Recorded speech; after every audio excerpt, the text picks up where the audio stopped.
Jesus esteja nos nossos corações e que ela permaneça em nós. Que nós possamos nessa manhã ouvir o Evangelho, nos fortalecer, nos esclarecer e nos consolar. E sair novamente dessa casa fortalecidos, para que a gente possa vivenciar o Evangelho. Nessa manhã eu convido a todos a refletir sobre os sentimentos. Como andam os nossos sentimentos? Nós vivemos um turbilhão durante o dia de sentimentos de raiva, de ódio, de mágoa, de ressentimentos, de alegria, de tristeza. Ao mesmo tempo que estamos alegres, recebemos uma notícia e já mudamos os nossos sentimentos, mudamos as nossas emoções. E nós temos que começar a trabalhar os nossos sentimentos, aos poucos e disciplinando, porque quando eu me permito ficar com o sentimento de raiva, eu estou dando poder ao outro de me dominar. Eu posso até sentir, é algo orgânico, quando a gente sente aquela raiva subindo, aquele calor, né, que sobe dentro da gente, a gente já vermelha e dissolve. Relaxa, procura respirar fundo, pensar, usar o pensamento ao nosso favor, respirar e seguir adiante. Ou permanecer naquele estado de raiva que vai nos fazer mal, nos trazer mal e fazer mal ao nosso semelhante. São decisões diárias que a gente tem que ter dentro do nosso coração e principalmente da nossa mente. A gente tem que saber o que a gente quer para o nosso dia. E isso a gente vai decidir logo cedo quando a gente acorda. Uma das primeiras coisas que deveríamos fazer ao acordar seria sentar na cama e orar a Deus, agradecer a oportunidade de estar aqui, ainda estar aqui reencarnado, a oportunidade desse dia, de estar perfeito, em perfeitas condições, de poder levantar e sair para a vida. E muitas vezes a gente levanta, senta na cama e já com aquele mau humor diz, nossa, tudo de novo. Hoje o dia vai ser longo, eu tenho muito trabalho, tenho muitas coisas para fazer, eu não vou dar conta, eu mesmo me saboto.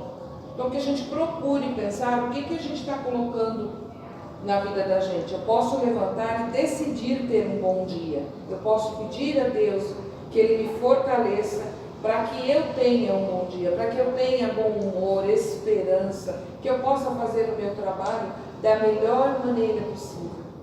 E assim eu vou dominando os meus sentimentos, porque eu já decidi de manhã como é que eu vou administrar o meu dia. E mesmo que situações adversas aconteçam, eu vou ter já o fortalecimento para enfrentá-las, para começar a lidar com as situações com mais tranquilidade, com mais paciência, com perseverança, com esperança, com fé. Vou ter sempre uma boa palavra para o meu semelhante. Eu me preparo para o meu dia. Da mesma forma que quando eu me deito à noite, eu também tenho que me preparar. Agradecer pelo meu dia. Reconhecer as minhas faltas. Para que eu possa deitar e descansar em paz. Porque quem me garante que eu não vou partir durante a noite? Quem me garante que eu não vou embora durante a noite? Não é que as pessoas dizem assim, quero morrer dormindo. Ninguém morre dormindo. Você acorda. As outras pessoas podem até imaginar que você estava dormindo. Mas você teve o seu momento de lucidez e o seu momento de partida. E você pode ir em paz e tranquilo.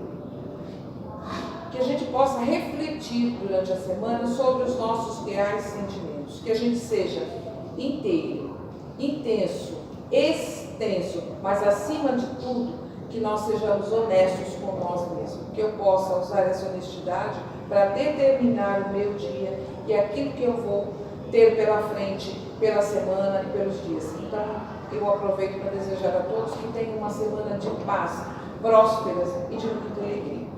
A espiritualidade trouxe para nós nessa manhã, reservou para nós nessa manhã, no capítulo 10 do Evangelho segundo o Espiritismo, bem-aventurados os aflitos. Não. Desculpa. Bem-aventurados misericordiosos, mudei o capítulo. O que é misericórdia, né? A gente fala sobre misericórdia. Misericórdia é que eu me coloque, meu coração se coloque diante da miséria do outro. Que eu possa olhar com amor, que eu possa verificar o que eu posso fazer para o meu semelhante.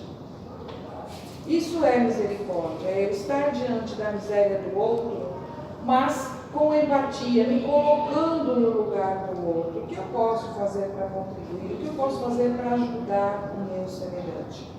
E dessa forma, os outros também vão ter misericórdia comigo. Porque todos nós somos aflitos. Então, não é rei de tudo, né? Bem-aventurados aflitos, que somos nós. Então, a gente tem que pensar assim, o que a gente pode fazer para o nosso semelhante? Porque, da mesma forma que nós fazemos para o outro também faz para nós. Se o outro faz pirraça para nós também fazemos pirraça para ele. Se nós também tratamos o outro com bondade, com gentileza, com amor, o outro também vai devolver esse amor. E se assim não for, que a gente tenha um entendimento suficiente para saber que aquela pessoa está doente, que se ela é ignorante, se ela está numa angústia ou num problema difícil, num momento difícil, ela vai nos tratar mal. Muitas vezes não por vontade própria, mas como defesa. Muito mais como defesa do que qualquer outro sentimento. Nós vamos ler um trechinho aqui, para que a gente possa começar a falar a respeito. Aquele que estiver sem pecado, atire-lhe a primeira pedra, disse Jesus. Essa máxima faz da indulgência um dever, pois não há quem dela não necessite para si mesmo. Ensina que não devemos julgar os outros mais severamente do que nos julgamos a nós mesmos, nem condenar nos outros o que nos desculpamos em nós. Antes de reprovar alguma falta de alguém, consideremos se a mesma reprovação não nos pode ser aplicada. A censura de conduta alheia pode ter dois motivos: reprimir o mal ou desacreditar a pessoa cujos atos criticamos. Esse último motivo jamais tem escusa, pois decorre da maledicência e da maldade. O primeiro pode ser louvável e torna-se melhor mesmo um dever em certos casos, pois dele pode resultar um bem. E porque sem ele o mal jamais será reprimido na sociedade. Aliás, não deve o homem ajudar o progresso dos seus semelhantes? Não deve, pois, tomar no sentido absoluto esse princípio? Não julgueis para não seres julgados, porque a letra mata e o espírito vivifica. Jesus não podia proibir de se reprovar o mal, pois ele mesmo nos deu exemplo disso, e o fez em termos enérgicos, mas quis dizer que a autoridade da censura está na razão da autoridade moral daquele que o pronuncia. Tornar-se culpado daquilo que se condena nos outros é abdicar dessa autoridade e, mais ainda, arrogar-se arbitrariamente o direito de repressão. Nós estamos vivendo na atualidade justamente isso. Nós julgamos principalmente a nossa política. Nós dizemos, os nossos políticos são corruptos. Existe muita roubalheira entre os políticos, entre o nosso governo. Existe realmente. E é um dever nosso de julgar para saber o que é correto, o que é certo e o que é errado. Mas também nos cabe perceber a nossa posição. Será que eu estou dizendo assim, faça o que eu digo, mas não faça o que eu faço? Porque todos nós temos as nossas corrupções. E aquele que furta 1 centavo e aquele que furta 1 milhão, ela apronta da mesma forma. Então nós temos que começar a pensar da nossa reforma, da nossa transformação. Se eu quero reclamar do outro, eu tenho que pensar o que eu estou fazendo de errado. Primeiro eu vou julgar as minhas atitudes, para depois julgar a atitude do outro. Vai depender de mim? Sim, da minha transformação. Porque ao momento que eu me transformo, eu transformo a minha família, primeiro eu, depois a minha família, que é o núcleo familiar, e depois eu vou para os meus amigos e depois eu vou para a sociedade. Quando eu educo o meu filho com honestidade, com caráter, com respeito, eu dou a ele as diretrizes de ética e de moral, e principalmente a educação religiosa, e dou para ele os princípios de Deus, eu vou estar formando um cidadão de caráter e de respeito.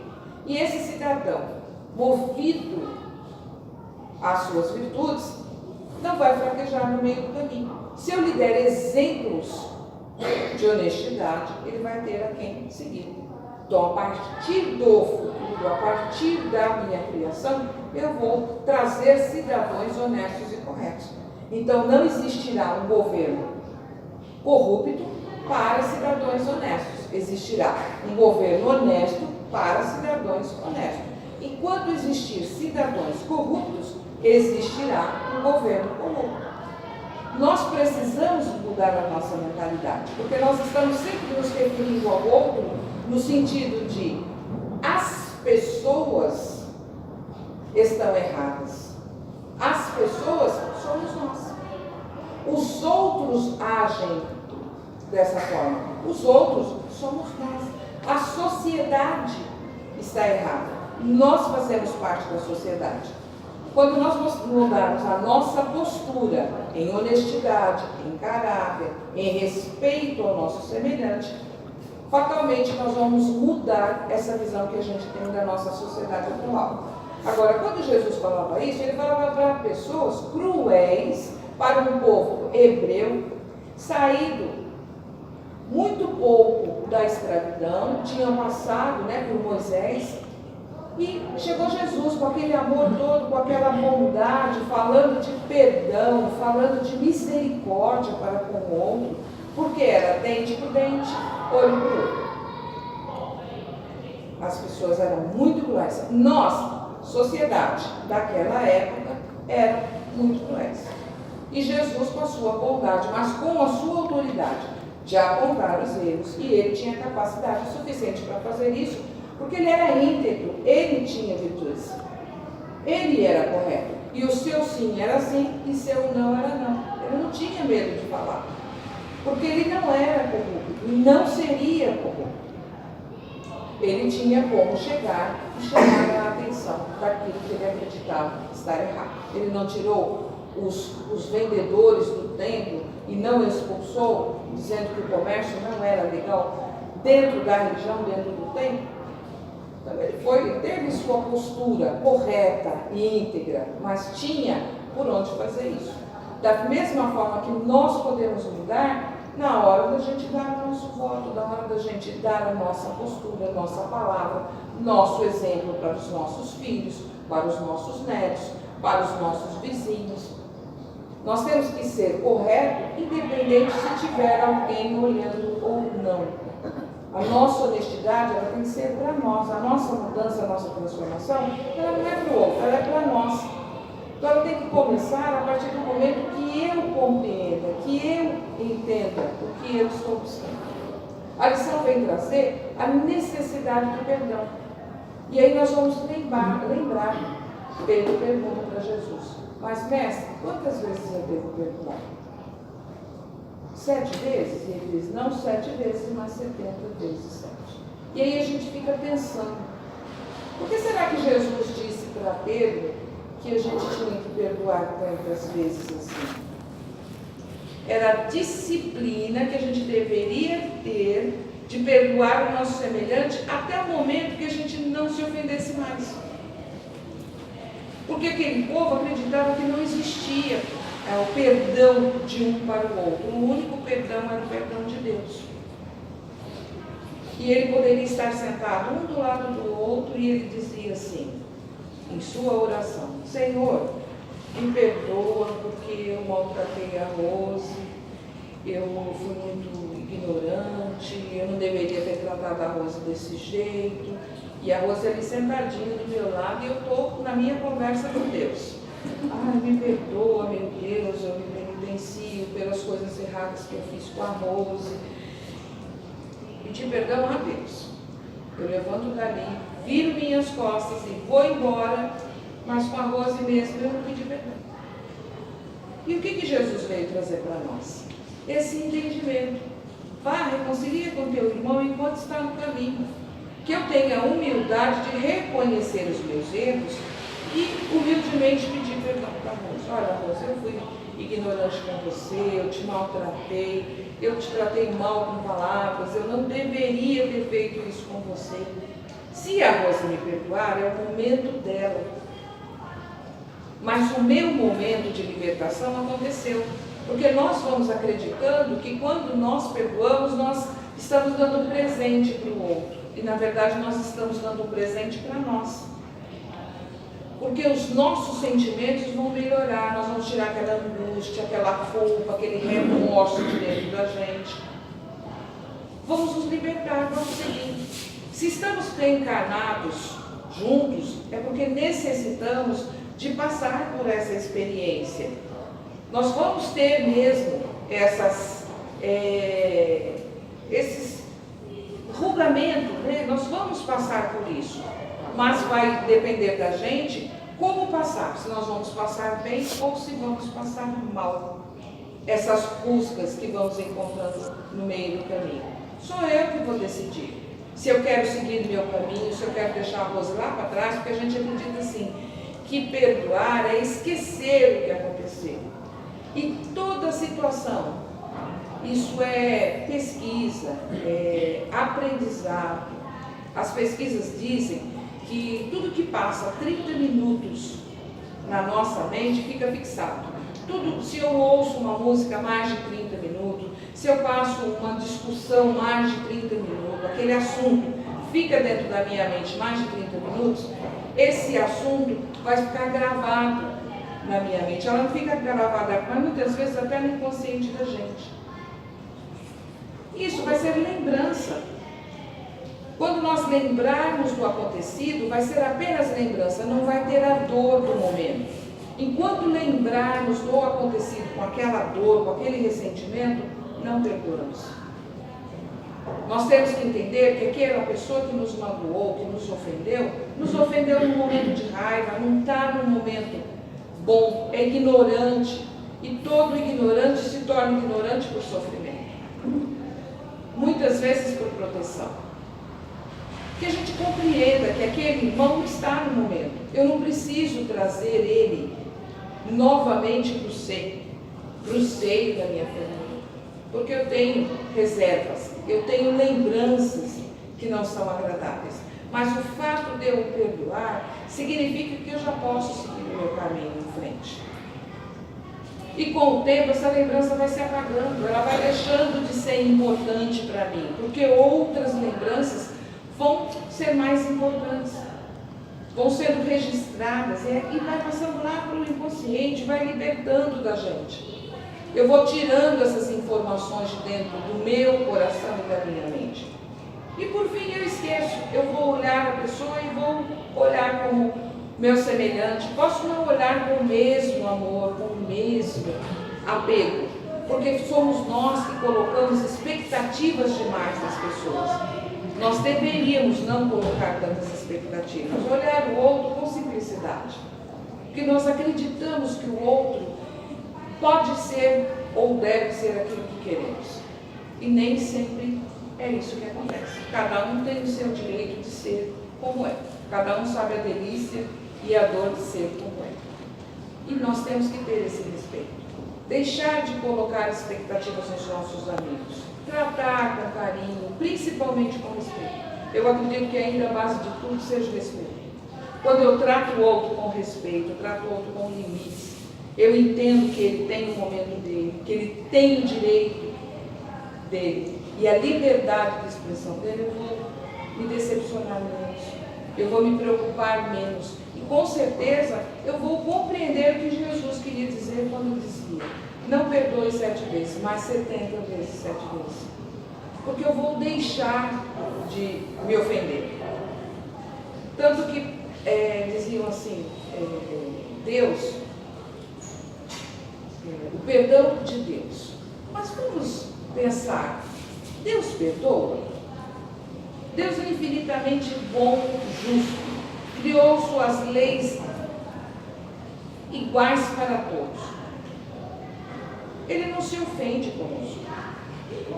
Então ele não vai nos perdoar porque ele não se ofende.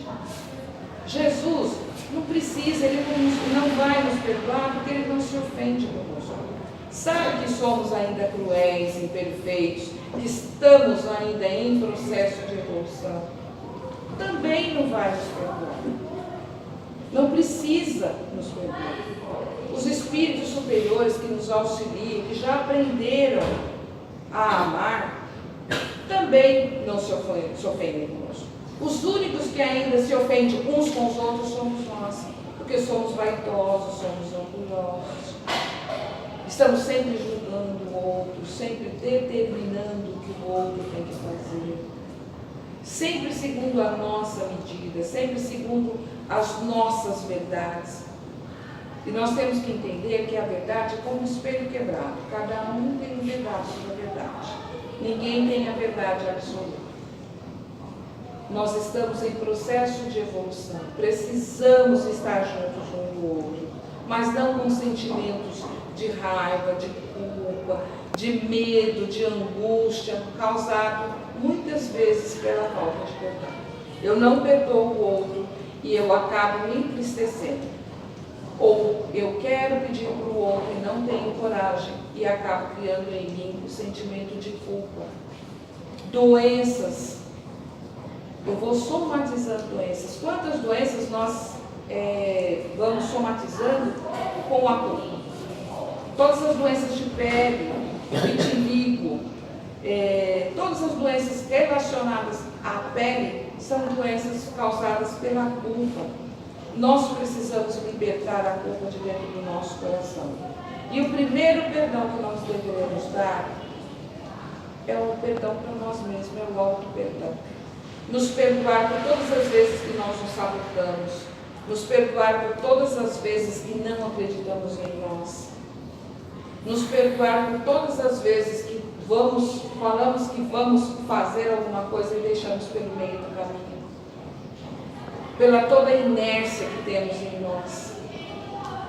Nos perdoar realmente de todos os sentimentos que tem dentro da gente e começar de novo acreditando, mas sem muitas cobranças, sem cobrar ser aquele super-herói, porque ninguém é super-herói. Todos nós temos as mesmas dores, as mesmas angústias, os mesmos medos, os mesmos receios. E embora o outro pareça estar vivendo no paraíso, nem sempre é o que acontece. Muitas vezes nós temos uma tragédia dentro do coração da gente. E a gente estampa aquele sorriso de margarina e sai pela rua e todo mundo acredita que a gente está feliz e que a gente é feliz e não tem problemas. Todos nós temos as nossas dificuldades, os nossos problemas, os nossos medos, os nossos monstros dentro da gente. Só que a gente vai tomando um, vai tomando o outro.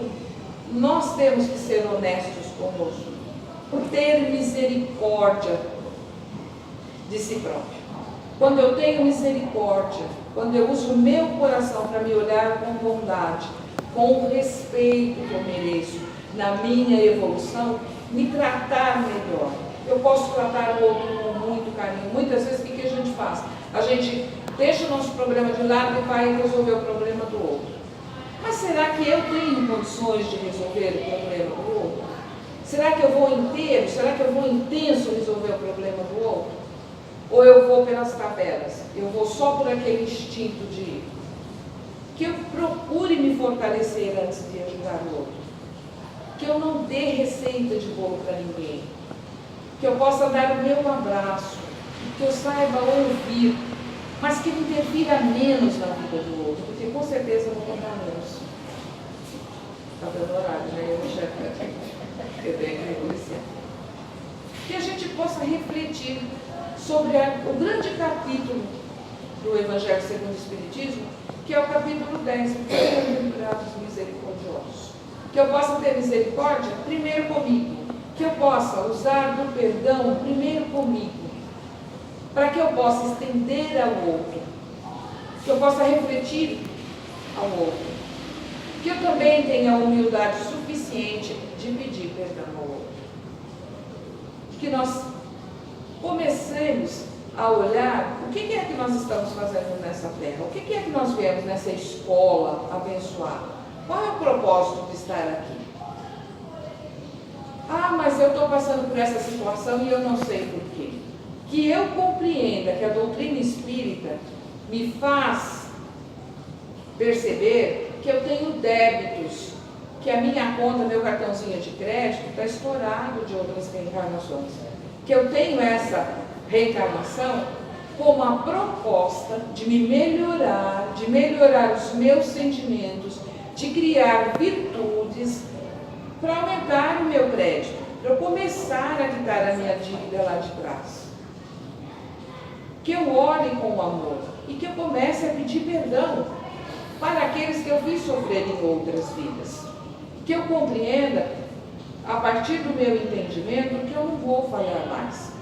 Que eu melhorei, mas que eu melhorei mesmo.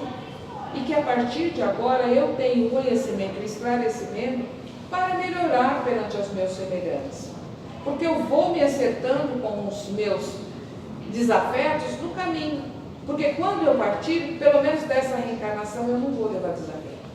Eu já comecei a compreender que eu tenho que me acertar pelo caminho. E que se eu nasci em sociedade, é para viver bem, em harmonia com essa sociedade.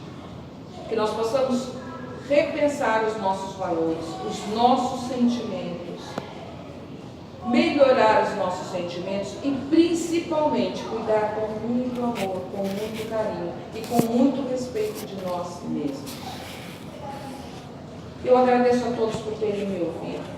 Desejo a todos que alcancem o que vier buscar nessa casa de caridade, de acordo com a necessidade pessoal de cada um, de acordo com o merecimento de cada um e principalmente com a misericórdia do Pai. Muito obrigada a todos, que possam retornar aos seus lares e multiplicarem as bênçãos que receberam nessa manhã através do Evangelho. Muito obrigada.